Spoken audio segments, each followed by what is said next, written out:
বাংলাদেশের যে কোনো ইস্যুতে সত্যের পক্ষে কথা হয়, কিন্তু শিক্ষার্থীদের পক্ষে দাঁড়াতে পারেনি ওই ব্যারিস্টার সুমন, সাকিব আল হাসান, মাশরাফি, যারা যারা ছাত্রদের পক্ষে কথা বলেনি, পক্ষে দাঁড়াতে পারেনি।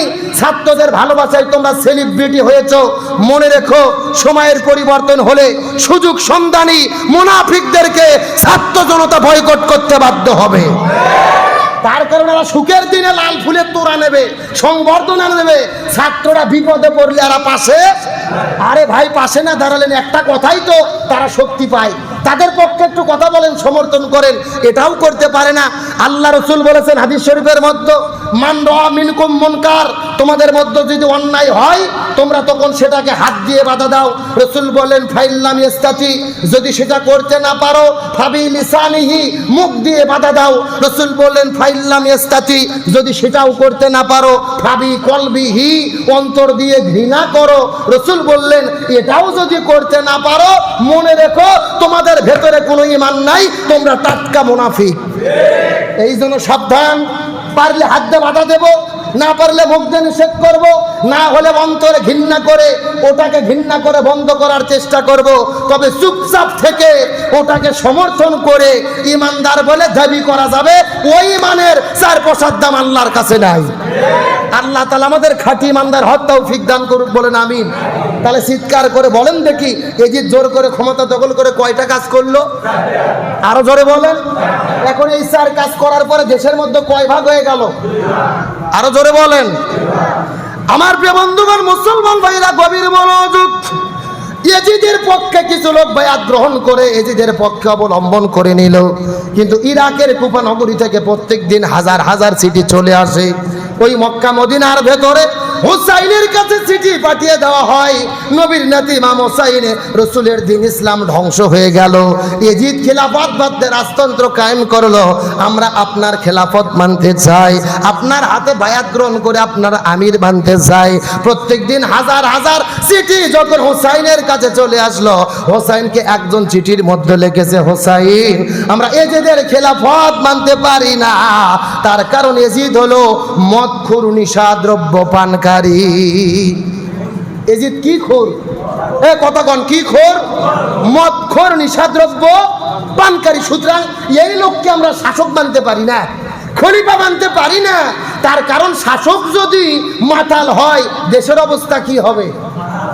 কথা কন না কে? আমার প্রিয় বন্ধুগণ, মুসলমান ভাইরা গভীর মনোযোগ। একটা উদাহরণ দিয়ে আলোচনাটা শেষের দিকে নিয়ে যাব, কথাগুলো সুন্দর করে বোঝার চেষ্টা করবেন। আপনাদের বগুড়ার মধ্যে থেকে প্রত্যেক দিন ঢাকায় একটা বাস যায়, নিয়মিত বাস চলাচল করে, এমন একটা বাসের নাম বলেন। কোন কি গাড়ি যায়? বিএফটিসি ঢাকা কে যায়? তেমন যায় না তো। হানিফ যায়, শ্যামলী যায়, সাপ হোটেলে যায়, এটাও বলতে পারেন না আপনারা। আচ্ছা, হানিফ গাড়ি বেশি যায়, কি কোন আপনারা? গভীর মনোযোগ দিয়ে কথাগুলো বোঝার চেষ্টা করবেন। সকাল 7টার দিকে বগুড়া জেলার সাতমাথার মধ্যে থেকে হানিফ একটা গাড়ি ছাড়ছে ঢাকায় যাওয়ার জন্য। জোরে বলেন কোথায় যাবে? আরো জোরে বলেন। এই বাসের মধ্যে প্যাসেঞ্জার উঠেছে 30 জন। জোরে বলেন কয়জন? এই 30 জন প্যাসেঞ্জারের ভেতরে 10 জন হুজুর, 10 জন হাফেজ, আর 10 জন মুফতি মুহাদ্দিস, মাথায় বিশাল বড় বড় টুপি, মুখের মধ্যে দাড়ি, সবাই হাতের মধ্যে তসবিহ নিয়েছে। প্যাসেঞ্জার সর্বমোট কয়জন? 10 জন হুজুর, 10 জন হাফেজ আর 10 জন হলো মুফতি। এই 30 জন প্যাসেঞ্জার বাসের মধ্যে চড়ার পরে হানিফ গাড়িটা ছেড়ে দিল ঢাকাতে যাওয়ার জন্য। যেতে যেতে সিরাজগঞ্জ রোডের মধ্যে যাওয়ার পরে প্যাসেঞ্জাররা লক্ষ্য করে দেখে বাস একবার ডান দিকে যায়, আবার বাম দিকে যায়। আস্তে করে সামনে যাওয়ার পরে লক্ষ্য করে দেখে এই হানিফ গাড়ির ড্রাইভার হলো মাতাল, মদখোর। কি খোর? আরো জোরে বলেন। এই 30 জন লোক মদখোর, মাতাল ড্রাইভারটা দেখার পরে হাতের মধ্যে তসবিহ নিয়ে কেউ বা জিকির করা শুরু করলো, কেউ বা হাত তুলে দোয়া করা শুরু করলো, কেউ বা আল্লাহর নামে ডাকা শুরু করলো, কেউ বা ইয়া নফসি বলা জিকির করা শুরু করলো। এই 30 জন মুফতি মুহাদ্দিস হুজুর আর হাফেজ কারি এই বাসের মধ্যে জিকির করে দোয়া করে।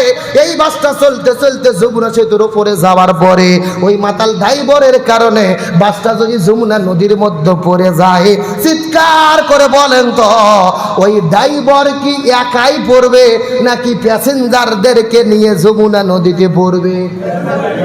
আরো জোরে বলেন। এই যে 30 জন প্যাসেঞ্জার জিকির করতেছে, কেউ বা তসবিহ পড়তেছে, কেউ বা আল্লাহকে সিজদা করে, কেউ বা আল্লাহকে ডাকে, কিন্তু কোনো কাজ হবে না। তার কারণ হলো গাড়ির ড্রাইভার, চালক হলো মাতাল। তার মানে বোঝা গেল, চালক যদি মাতাল হয়, ওই চালক ধ্বংস হলে যাত্রীদেরকে নিয়েও ধ্বংস করে ছাড়বে। একই রকম ভাবে দেশের শাসক যদি মাতাল হয়, রাষ্ট্রপতি, প্রধানমন্ত্রী, রাজা, প্রজা যদি মাতাল হয়, মাতাল হবার কারণে তারা 100 ধ্বংস হবে না, একা ধ্বংস হবে না, তারাও নিজেরাও ধ্বংস হবে আর দেশের জনগণদেরকেও ধ্বংস করে ছাড়বে। বোঝা যায়? বোঝা যায়? আপনারা বোঝেন আর না বোঝেন, এটা ভালো বুঝেছিল ইরাকের মুসলমান। যেরকম কোথাকার মুসলমান, এটা আপনাদের বোঝার জন্য এই ওয়াজ আমি করিওনি। আমি ইরাকের ওয়াজ করতেছি, ওই ইরাকের মুসলমান এটা বুঝেছে যে এজিদ যদি মাতাল হয় আমাদের অবস্থা 12টা বাজবে। কথা কি বোঝা যায়? বোঝা যায়। এখন আপনাদের শাসক, চেয়ারম্যান, মেম্বার, রাষ্ট্রপতি, প্রধানমন্ত্রী, এরাও যদি মাতাল হয় কি হবে না আপনারা বুঝবেন বাড়ির যেয়ে। মসজিদত বোঝার দরকার নেই, বাড়ির যেয়ে বুঝবেন। আর এখন ইরাকেরটা বোঝেন। ইরাকের মুসলমানরা বুঝতেছে শাসক যদি মাতাল হয় অবস্থা ভালো না খারাপ। এখন চিঠি লিখতেছে কার কাছে? হোসাইনের কাছে, যে আসেন আপনার খেলাফত মানব আমরা, এজিদের শাসন। এইরকম ভাবে প্রতিদিন হাজার হাজার চিঠি যখন হুসাইনের কাছে চলে যায়, ইমাম হোসেন সিদ্ধান্ত গ্রহণ করবেন কি করা যায়। নিজে নিজে সিদ্ধান্ত গ্রহণ করবেন না, মক্কা মদিনার সমস্ত সাহাবীদেরকে নিয়ে তিনি পরামর্শ করার জন্য মিটিং ডাকলেন যে প্রত্যেকদিন ইরাকের কুফা থেকে চিঠি আসে, কি করা যায়। মক্কা মদিনায় অবস্থানরত সাহাবীরা ডাক দে বলে, হে নবীর নাতি ইমাম হোসেন রে, ওই ইরাকের ভেতরের মুসলমানদের চিঠির লেখা যত সুন্দর, তাদের অন্তর কতটা সুন্দর না। কথা কি বুঝতে পারছেন? চিঠির লেখা যত মধুর, যত সুন্দর, অন্তর তত। তার মানে কি আছে? মুখে এক, অন্তরে আর এক। তার নাম কি? মুনাফিক। তার নাম কি?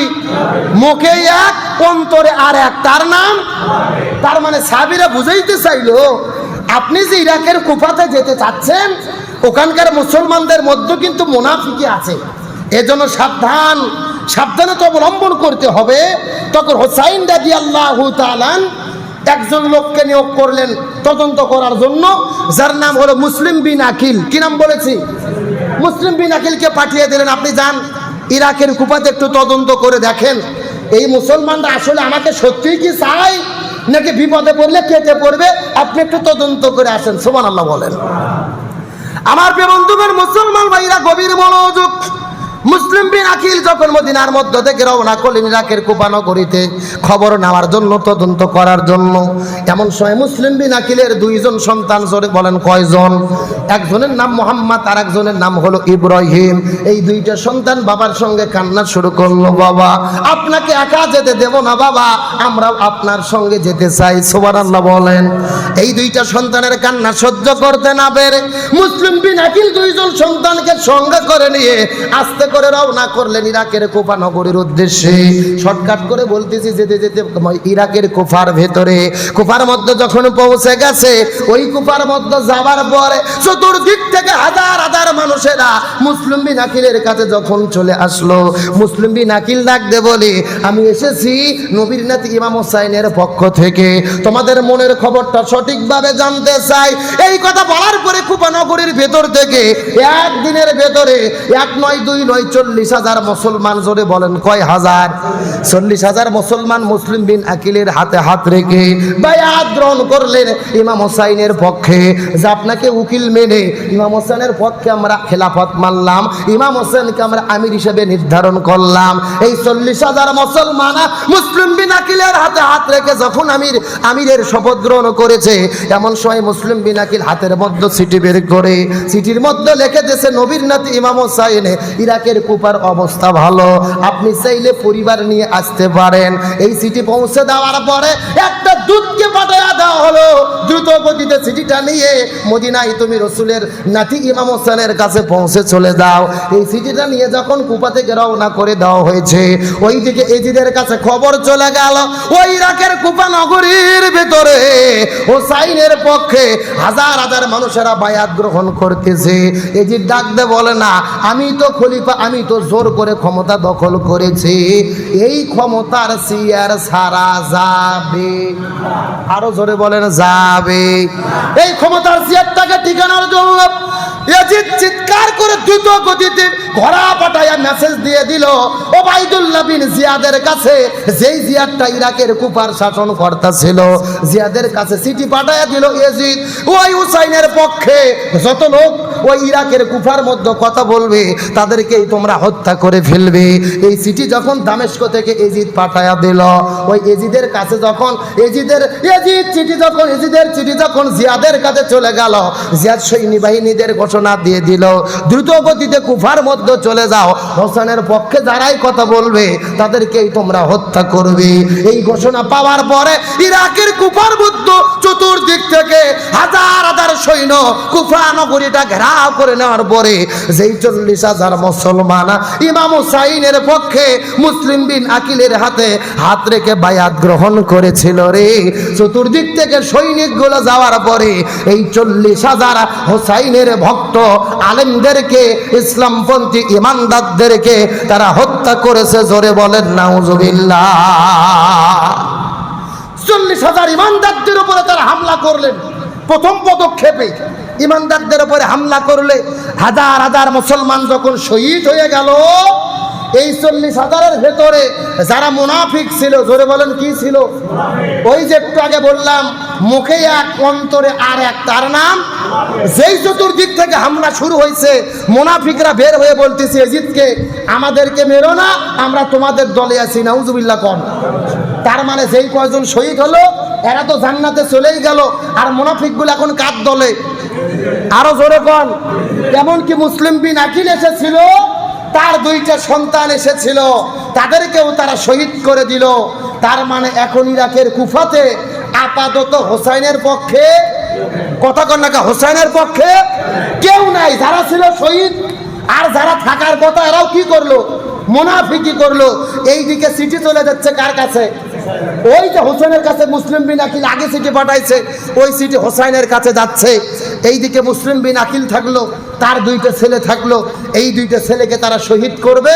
ইমাম হোসাইন চিঠি পাওয়ার পরে আসবে, আসার পরে মূল ঘটনা কি হয় এবং এর দ্বারা ইমানদারদের কি শিক্ষা, কারবালা আমাদের কি শিক্ষা দেয়, আল্লাহ চাইলে আলোচনাটি সামনের জমায় ধারাবাহিকভাবে চলতে থাকবে ইনশাআল্লাহ।